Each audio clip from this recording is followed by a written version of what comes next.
Bonjour à tous, bienvenue sur Écho et Résonance. En plongeant dans l'histoire des droits civiques aux États-Unis, deux figures emblématiques se détachent avec éclat, Malcolm X et Martin Luther King Jr. Ces deux hommes ont lutté sans relâche contre l'oppression et l'injustice raciale, mais leurs approches étaient aussi distinctes que complémentaires. Pourtant, au-delà de leurs différences, ils partageaient un but commun: la liberté et la dignité pour les Noirs américains. Les États-Unis, au milieu du XXe siècle, étaient une nation profondément divisée. La ségrégation était la loi, surtout dans le Sud. Les Afro-Américains étaient confrontés quotidiennement à la discrimination et à la violence. Les droits humains fondamentaux, comme le droit de vote et l'égalité d'accès à l'éducation, leur étaient refusés. C'est dans ce contexte qu'a émergé le mouvement des droits civiques, une lutte pour l'égalité et la justice. C'est durant cette période tumultueuse que Martin Luther King Jr. et Malcolm X ont pris de l'importance. Bien que leurs approches aient différé significativement, les deux hommes partageaient un objectif commun: la libération des Afro-Américains des chaînes du racisme et de l'oppression. Leur vie et leurs héritages continuent d'inspirer des générations qui luttent pour l'égalité et la justice. Le mouvement des droits civiques n'était pas une entité monolithique. Il existait un éventail d'idéologies et de stratégies. King et Malcolm X représentaient deux extrémités de ce spectre, chacun croyant que sa voie était la plus efficace pour parvenir à une véritable liberté et égalité. Comprendre leurs différences, ainsi que leurs points communs surprenants, est essentiel pour saisir les complexités du mouvement des droits civiques. Dans cette vidéo, on va explorer la vie et la philosophie de ces deux figures emblématiques, en examinant leurs méthodes, leurs évolutions et leur impact durable sur la lutte pour les droits civiques. À travers leurs histoires, nous comprenons mieux les défis et les triomphes du mouvement et la pertinence de leur message dans le monde d'aujourd'hui.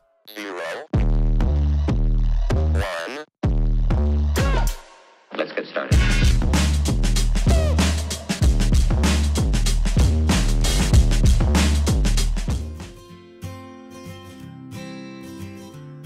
Martin Luther King Jr. était un pasteur baptiste qui s'est imposé comme un leader du mouvement des droits civiques. Il prônait la résistance non violente, une philosophie profondément enracinée dans sa foi chrétienne et inspirée par la lutte de Mahatma Gandhi pour l'indépendance de l'Inde. King croyait que la violence n'engendrait que la violence, perpétuant un cycle de haine et de souffrance. Il affirmait que le véritable pouvoir ne résidait pas dans la force physique, mais dans l'amour, la compassion et l'engagement indéfectible envers la justice. Par l'action directe non violente, King visait à exposer l'injustice de la ségrégation et à éveiller la conscience de la nation. Il croyait qu'en démontrant leur humanité face à la brutalité, les Afro-Américains pourraient se gagner le cœur et l'esprit des personnes de bonne conscience, conduisant finalement à un véritable changement social. Le message de King a trouvé un écho profond auprès de nombreuses personnes, notamment au sein de l'Église noire, qui est devenue un pilier du mouvement des droits civiques. Ses discours éloquents, empreints d'images bibliques et de convictions morales, ont captivé le public et galvanisé le soutien. La foi inébranlable de King dans le pouvoir de l'amour et du pardon, même face à la haine et à la violence, a inspiré des millions de personnes et a contribué à transformer la lutte pour les droits civiques en une croisade morale. Cependant, l'engagement de King envers la non-violence n'a pas été sans critique. Certains ont soutenu qu'il s'agissait d'une approche passive, inadéquate pour affronter le racisme systémique et souvent brutal qui imprégnait la société américaine. Malgré ces critiques, King est resté fidèle à sa conviction que la résistance non violente était la seule voie moralement justifiable et finalement efficace pour parvenir à un changement durable.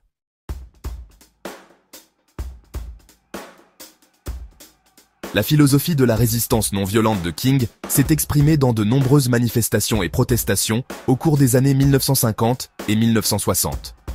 L'un des moments les plus importants est survenu en 1955 avec le boycott des bus de Montgomery. Déclenché par le refus de Rosa Parks de céder sa place dans un bus ségrégué, le boycott a duré plus d'un an et a abouti à la déségrégation du système de bus de Montgomery. Cette victoire a démontré le pouvoir de l'action directe non violente et a propulsé King sur la scène nationale. Il a continué à diriger des manifestations et des marches à travers le Sud, faisant face aux arrestations et à la violence, avec un courage et une dignité sans faille. son engagement indéfectible envers la non-violence, même face à la brutalité policière et aux attaques racistes, a inspiré d'innombrables personnes à se joindre à la lutte pour les droits civiques. Le moment le plus emblématique de King est sans doute survenu en 1963 avec la marche sur Washington pour l'emploi et la liberté. Devant une foule de plus de 250 000 personnes, King a prononcé son célèbre discours « I have a dream », articulant sa vision d'une Amérique juste et équitable, où ses enfants seraient jugés non pas par la couleur de leur peau, mais par la valeur de leur caractère. La marche a été un moment décisif dans le mouvement des droits civiques, galvanisant le soutien du public et exerçant une pression immense sur le gouvernement fédéral pour qu'il agisse sur la législation relative aux droits civiques. L'activisme de King s'est étendu au-delà de la lutte pour la justice raciale. Il s'est exprimé de plus en plus contre la pauvreté et la guerre du Vietnam, arguant que ces questions étaient inextricablement liées à la lutte pour l'égalité raciale. Il croyait qu'une paix et une justice véritable exigèrent de s'attaquer aux inégalités systémiques et de défendre les personnes marginalisées et opprimées, tant aux États-Unis qu'à l'étranger.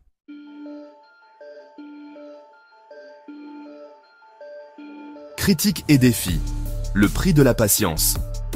Bien que le message de non-violence de King ait trouvé un écho favorable auprès de nombreuses personnes, il n'a pas été sans critique. Certains, en particulier les jeunes militants, s'impatientaient de la lenteur du changement. Ils affirmaient que la résistance non violente était inefficace contre un système refusant d'abandonner son pouvoir et ses privilèges. Ils se demandaient si tendre l'autre joue serait un jour suffisant pour obtenir une véritable égalité. De plus, King a été critiqué au sein même du mouvement.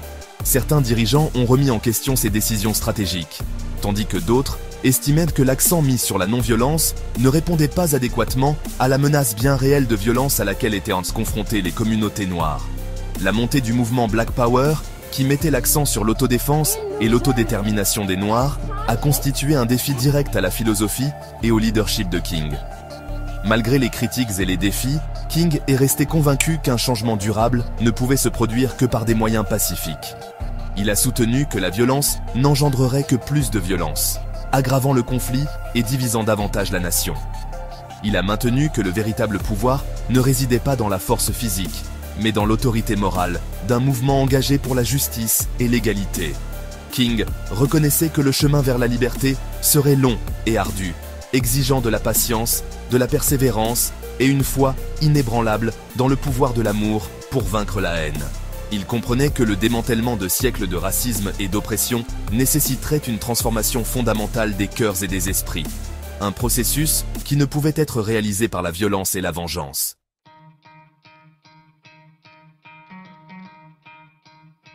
Malcolm X, une voix pour l'émancipation des Noirs. Contrairement à la philosophie de résistance non violente de King, Malcolm X est apparu comme une voix puissante pour l'autonomisation et l'autodéfense des Noirs. Né Malcolm Little, il a connu une enfance difficile, marquée par la pauvreté, le racisme et la mort tragique de son père. Ses expériences avec l'injustice raciale l'ont conduit à rejoindre Nation of Islam, une organisation nationaliste noire qui prônait l'autosuffisance et le séparatisme des Noirs. Sous la direction d'Elijah Muhammad, Malcolm X a pris de l'importance au sein de Nation of Islam, devenant un porte-parole charismatique et controversé. Il rejetait les objectifs intégrationnistes du mouvement des droits civiques, arguant que l'Amérique blanche était intrinsèquement raciste et n'accorderait jamais une véritable égalité aux Noirs. Au lieu de cela, il a plaidé pour l'autodétermination des Noirs, appelant à la création d'institutions noires distinctes et à l'autonomisation économique.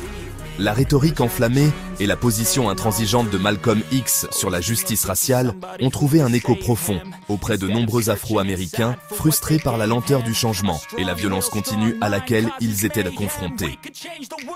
Il a donné une voix puissante à la colère et à la désillusion ressentie par beaucoup au sein des communautés noires, offrant une vision alternative de la libération centrée sur la fierté noire, l'autosuffisance et l'autodéfense. Alors que King cherchait à racheter l'âme de l'Amérique par l'amour et la non-violence, Malcolm X a remis en question la notion même d'une identité américaine partagée. Il a soutenu que les Noirs devaient se libérer des chaînes mentales et physiques de la suprématie blanche, même si cela devait se faire par tous les moyens nécessaires.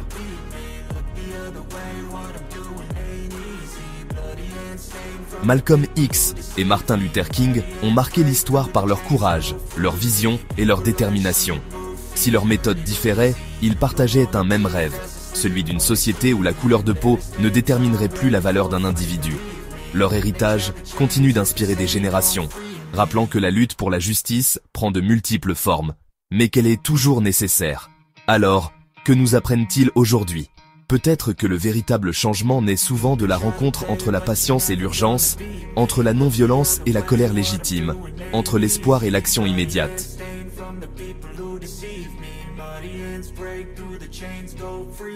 Si cette vidéo vous a plu, n'hésitez pas à la liker et la partager. Dites-nous en commentaire ce que vous en avez pensé.